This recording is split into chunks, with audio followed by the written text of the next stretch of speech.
across the United States, in the nation's most revered institutions, our celebrated history is on display. Wondrous treasures from the past, bizarre relics. But behind every amazing artifact is another tale to be told, and a secret waiting to be revealed. These are the mysteries at the museum.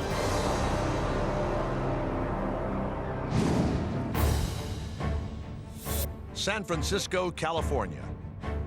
The world-famous city by the bay is also home to the most inhospitable museum on the planet, Alcatraz. Once America's most notorious prison, this looming fortress sits on an island surrounded by icy, purportedly shark-infested waters.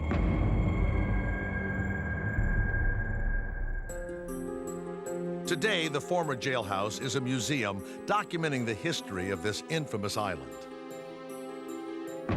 But of all the objects in the Alcatraz collections, one set of artifacts stands out from the rest. 4 makeshift dummy heads. Painstakingly crafted and topped with real human hair, they are strangely lifelike. And they are the centerpiece in a 50-year-old mystery. Did these masks help destroy the reputation of America's most formidable prison? And what became of the men who made them? Spring 1961. Alcatraz has been America's most secure prison for almost 30 years. Escape is believed to be impossible. But one man thinks he's found a way. Alan Clayton West is serving time on the Rock for stealing cars. 4 years into his stretch, he's landed a job as a prison janitor. Working on Alcatraz was a privilege. Mr. West's job was to do maintenance inside the cell house. One day, while making his rounds, West makes a discovery that will change the history of Alcatraz forever. Alan West, working up above the cell block, looking up at the air vent, realized this may be a way out. West is sure the air shaft leads directly to the prison's roof. He shares his find with 3 hardened criminals: an armed robber named Frank Morris, and 2 notorious thieves, John and Clarence Anglin. Together, they hatch a plan to do the unthinkable: escape.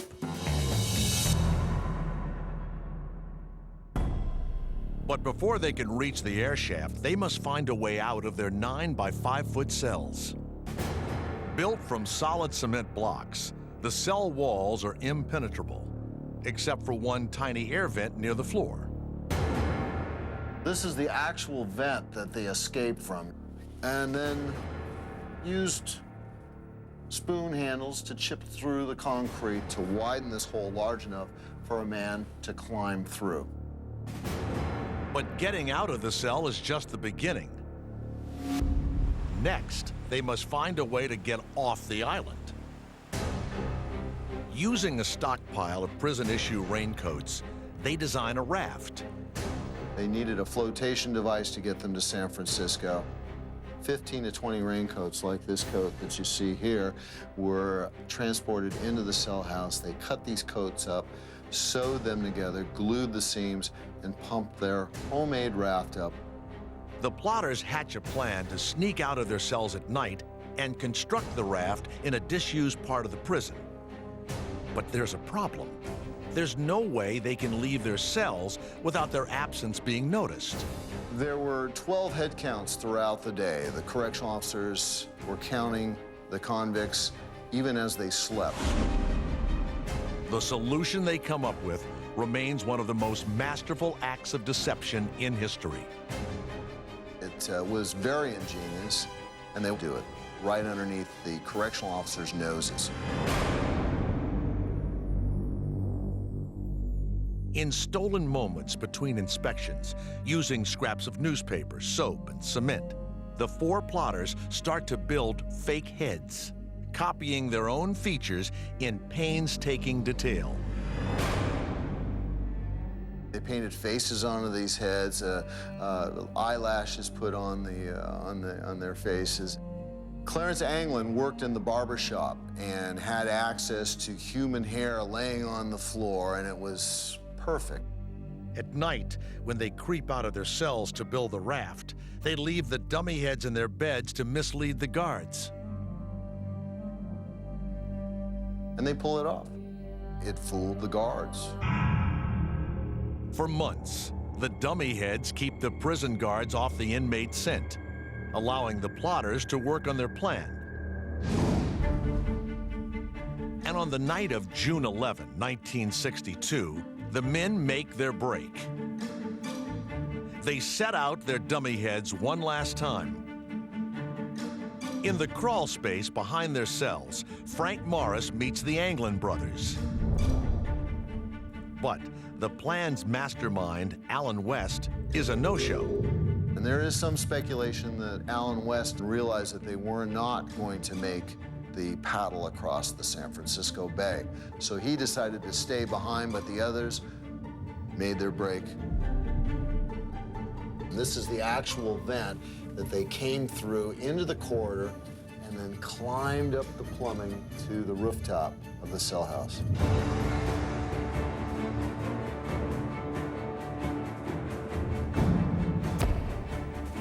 Can you imagine their adrenaline pumping when they got up on the roof here? They've gotten out of the cell house, freedom in sight.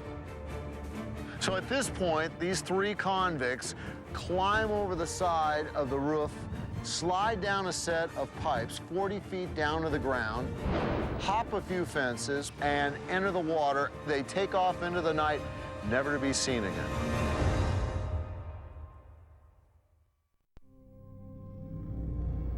At 7:15 the next morning, an Alcatraz guard tries to wake what he thinks is a sleeping prisoner, only to make a shocking discovery. He jumped back about 5 feet and scared the heck out of him, and he knew he had a problem. 3 convicts have done the impossible, escaped. Soon, a massive manhunt is underway.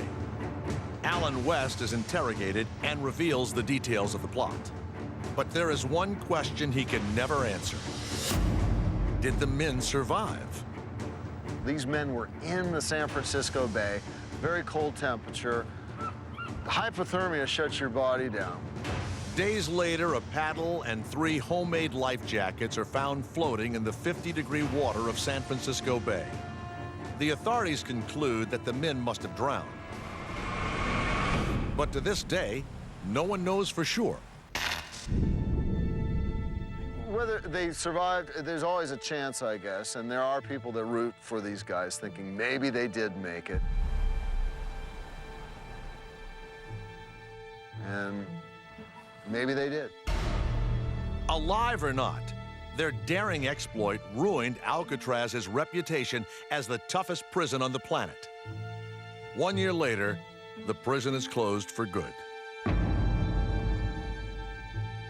But today on Alcatraz Island, the faces of these 4 men remain, forever frozen in time. From breaking out